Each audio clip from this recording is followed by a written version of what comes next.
ओम भूर्भुवः स्वः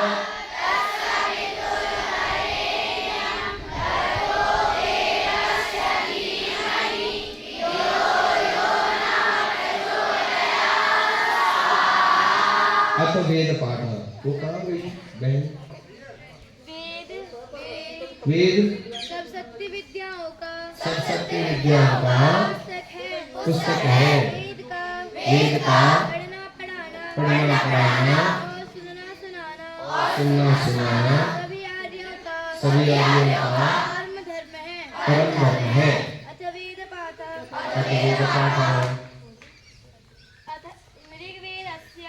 ऋग्वेदस्य द्वितीयमण्डलस्य एकादश सूक्तस्य पंचदश मंत्र पर्यंतम पाठो भविष्यति। ओम विश्वानि देव सवितर्दुरितानि परासुव यद्भद्रन्तं न आसुव।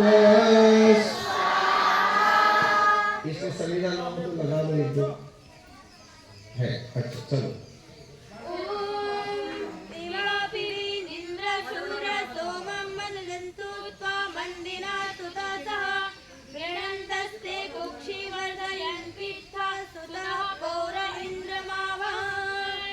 स्वाहा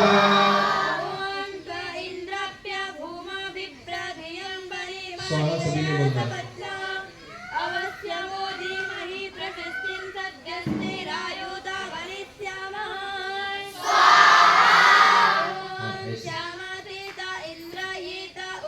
इधर कोने वाली नहीं बोल रही।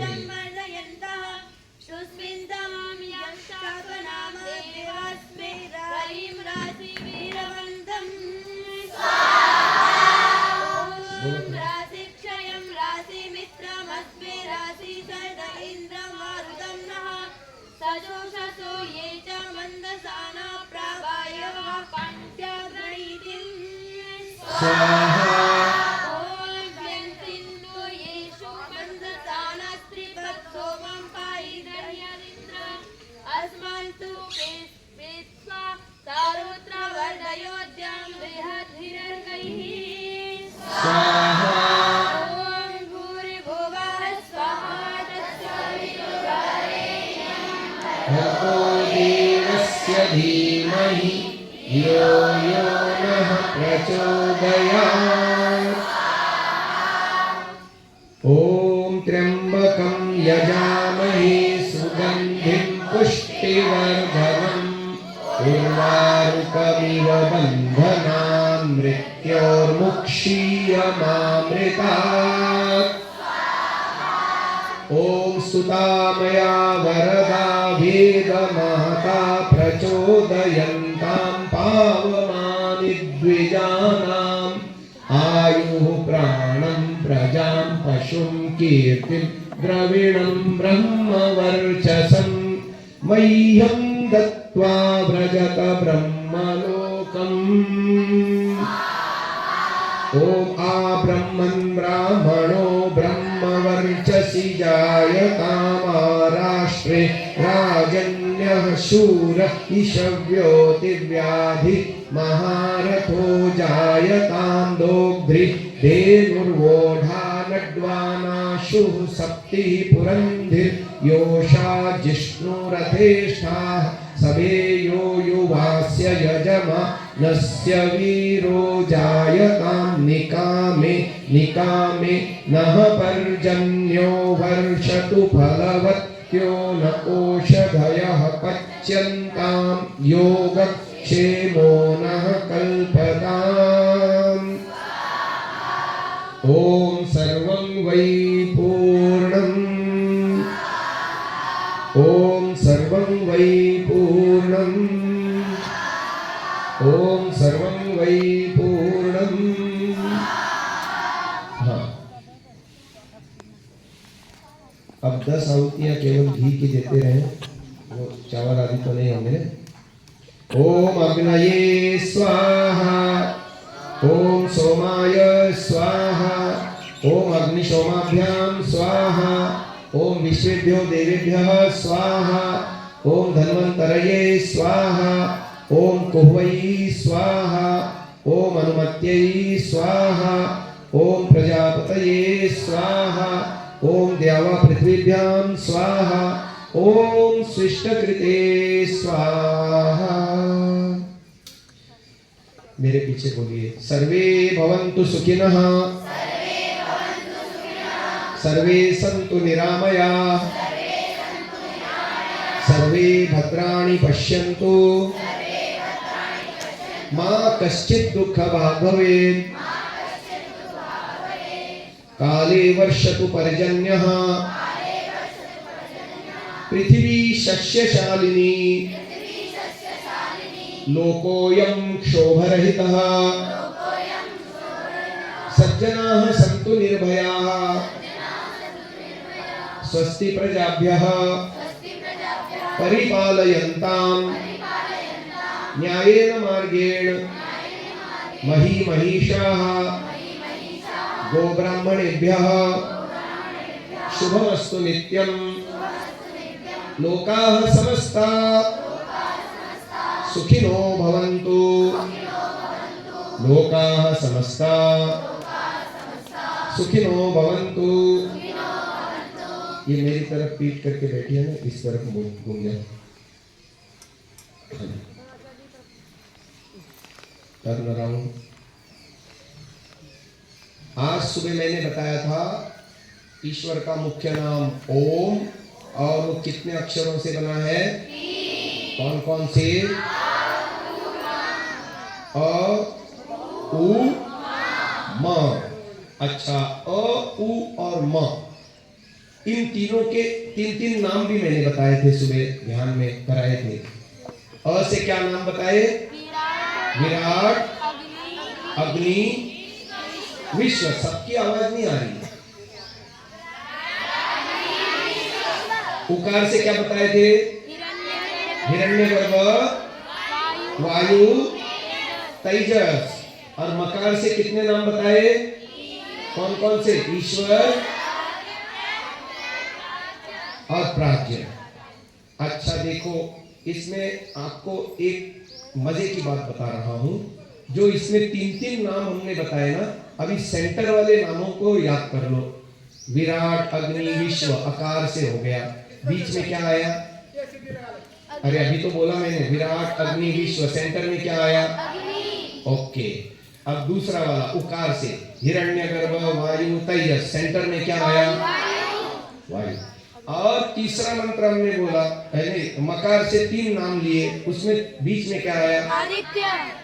हाँ, तो अग्नि, वायु, ये याद हो गया।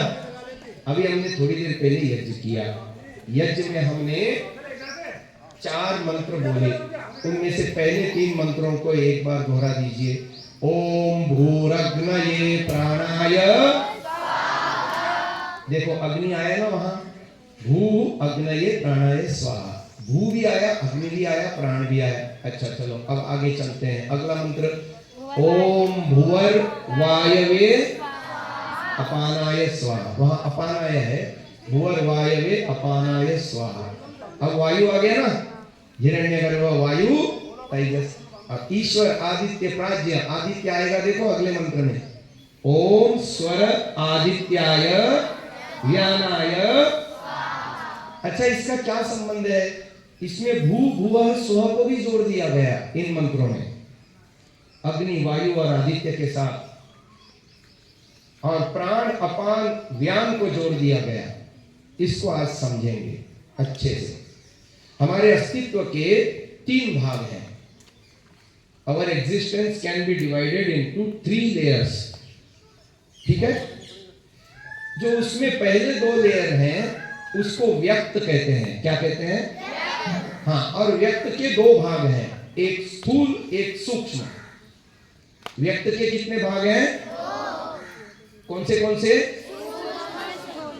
जो हमारी बॉडी दिखती है ना, शरीर, जिसमें परमात्मा हमको लिंग निर्धारण, जाति निर्धारण करते हैं, जिसकी फोटो खींच सकती है, वीडियो बन सकती है, अंदर के ऑर्गन्स भी शरीर के स्कैन हो सकते हैं। सिटी स्कैन और एक्सरे वगैरह कर सकते हैं। ये हमारा स्थूल है और इसका संबंध है भू से। किससे संबंध है? और भू का मतलब है स्थूल देह। क्या मतलब है? इतना समझ में आया? अब चलते हैं, अगला है भुवः, और इसका संबंध अ से है। अ का संबंध भू से है। अ और भू का संबंध हमारे स्थूल देह से है। इतना समझ में आया?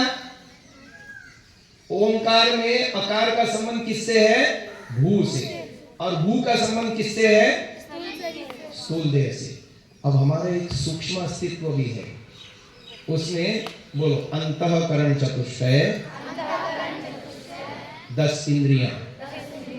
क्या क्या बोला? बोलो मन, बुद्धि, चित्त, अहंकार। अंतः माने अंदर, करण माने टूल, साधन, चतुष्टय माने 4 भीतर के काम करने के 4 साधन। फिर से बोलिए, मन, बुद्धि, चित्त, अहंकार। इनकी फोटो नहीं खींच सकते, वीडियो नहीं बन सकती, बहुत सूक्ष्म है।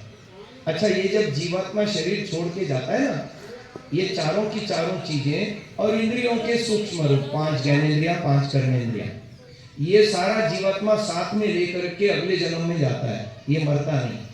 शरीर तो रह जाता है, आदमी की सांस प्राण पूरे हो जाए तो शरीर तो रह जाएगा, बॉडी। एक हमारा स्थूल अस्तित्व जिसको हमने भू कहा, अ के साथ जिसका संबंध जोड़ा, वो तो रह जाएगा मरने के बाद। लेकिन ये हमारा सूक्ष्म देह जिसकी फोटो नहीं खींच सकती, वीडियो नहीं बन सकती, वो जीवात्मा के साथ इतना सूक्ष्म है कि नहीं दिखता आंखों से, मशीन में भी नहीं आ सकता, किसी भी स्कैनिंग मशीन से भी नहीं आ सकता। ये दूसरे शरीर में जाता है कैरी फॉरवर्ड होकर के। और ये हम पिछले जब से सृष्टि बनी है तब से लगातार हमारे साथ में है, चिपका हुआ। ये हमारा सूक्ष्म शरीर, इसको कहते हैं भुवः। क्या कहते हैं? हाँ, इसको कहते हैं भुवः या सूक्ष्म शरीर भी कहते हैं। ये तो हो गया व्यक्त, स्थूल और सूक्ष्म। अब तीसरा लेवल जो है वो अव्यक्त है। क्या है? इसको क्या बताया था मैंने? ईश्वर। इसको क्या बताया था? और ये क्या बताई थी? इसमें ये क्या है? सत्वगुण। ये क्या है? और ये क्या है? समझ में आया? ये तीनों का तीनों मिला करके अव्यक्त कहते हैं। और ये स्व लेवल है। कौन सा लेवल है? गायत्री मंत्र में बोलते हो ना, भूर्भुवः। भू माने स्थूल शरीर, बोलो भू माने भुवः माने सूक्ष्म शरीर, या उसको अंतरिक्ष लोक भी कहते हैं। क्या कहते हैं? अंतरिक्ष लोक भी कहते हैं। और स्व माने द्युलोक भी कहते हैं, कारण अस्तित्व भी कहते हैं। कारण माने the root cause of this universe. 3 ही है। क्या है?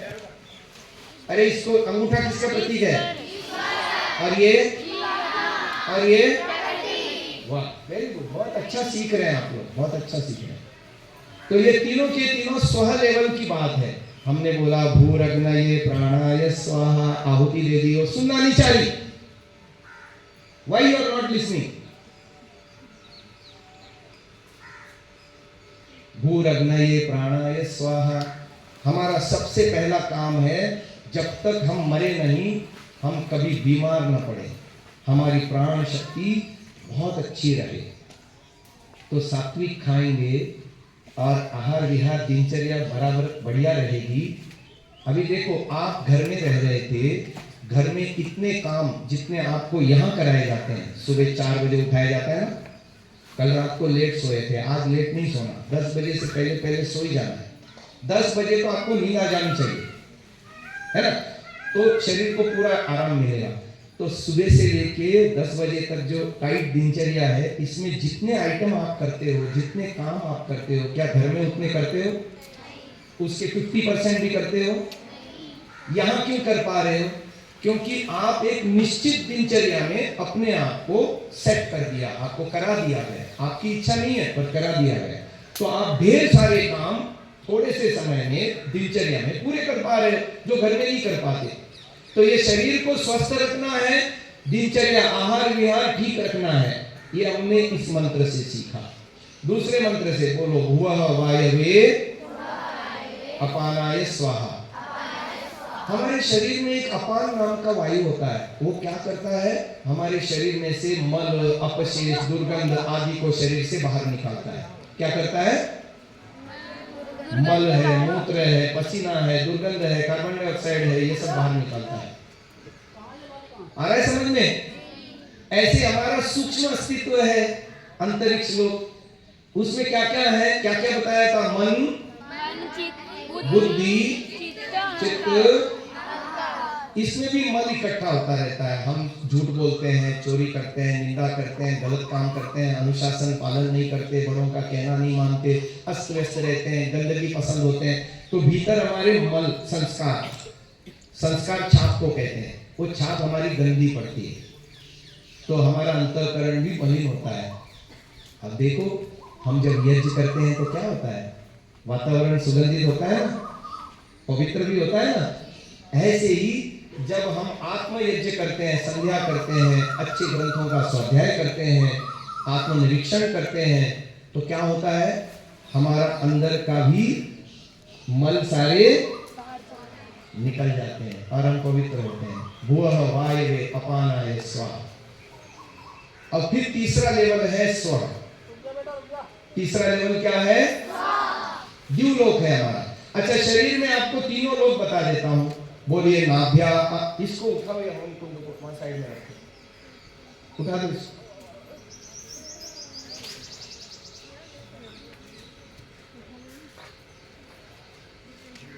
उस तरह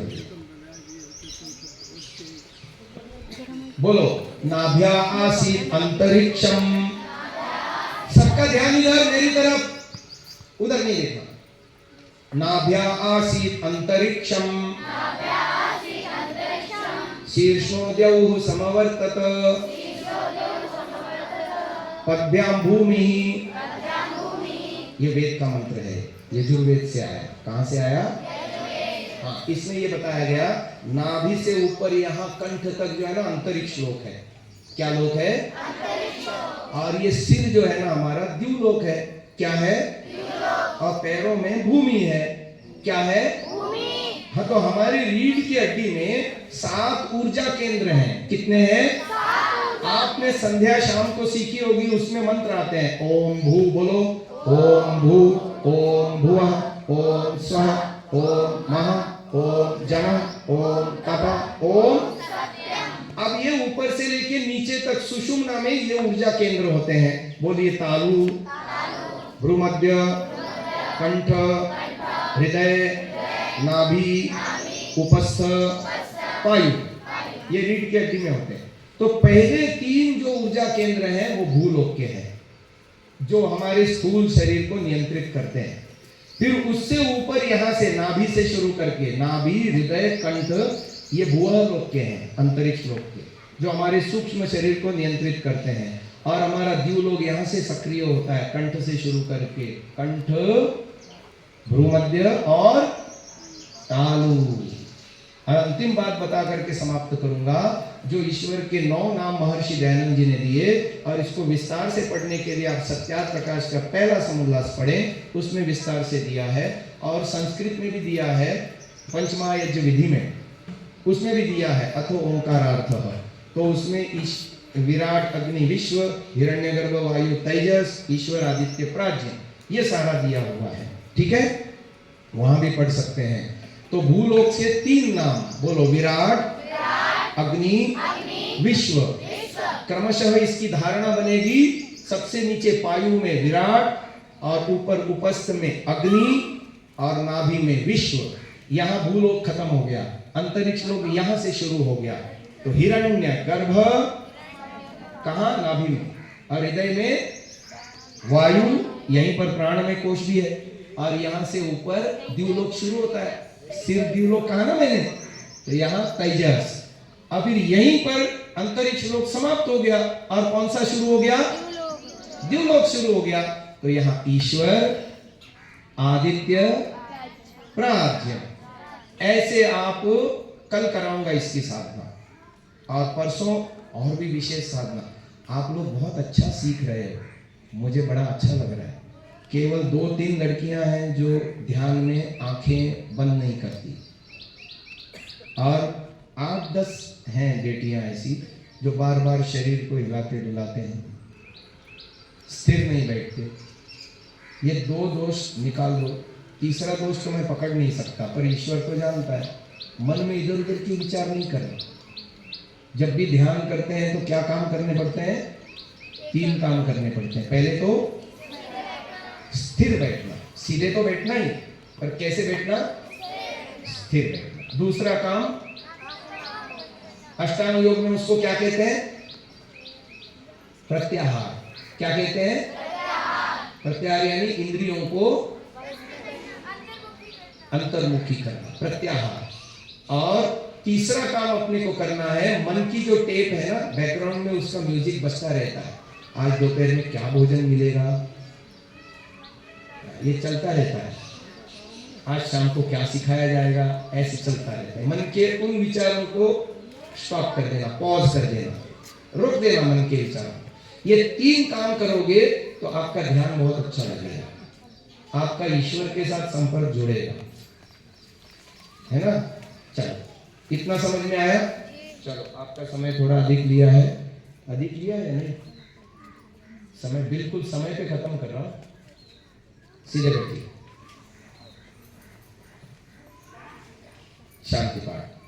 ओम देव शांतिरंतरिक्षं शांति पृथिवी शांतिरापः शांतिरोषधयः शांतिः वनस्पतयः शांतिर्विश्वे देवा शांतिर्ब्रह्म शांतिः सर्वं शांतिः शांतिरेव शांतिः सामा शांतिरेधि। ओम शांति शांति शांति। जो बोले सो अभय। वेदोद्धारक महर्षि दयानंद सरस्वती की, मर्यादा पुरुषोत्तम श्री रामचंद्र की, योगीराज भगवान कृष्णचंद्र की, भारत माता की, देश पर बलिदान होने वाले वीर वीरांगनाओं की, गौ माता का, आर्य समाज, वेदों की ज्योति, ओम का झंडा कृण्वन्तो विश्ववारे। सभी को नमस्ते जी। चलिए, हाँ, कल वाली बात पूछ करके फिर आपको छुट्टी। अध्वर्यु कहाँ बैठता है? अध्वर्यु गुरुकुल वाले नहीं बताएंगे, बाहर से पहले प्रेफरेंस बाहर वालों को। अध्वर्यु कहाँ बैठेगा? अच्छा, होता कहाँ बैठेगा? चलो, 2 तो नाम बता दिए, अब अगले 2 नाम बता दो। उद्गाता और ब्रह्मा। अब बताओ उनकी पोजीशन क्या क्या होती है? उद्गाता कहाँ बैठेगा? पूरब में, और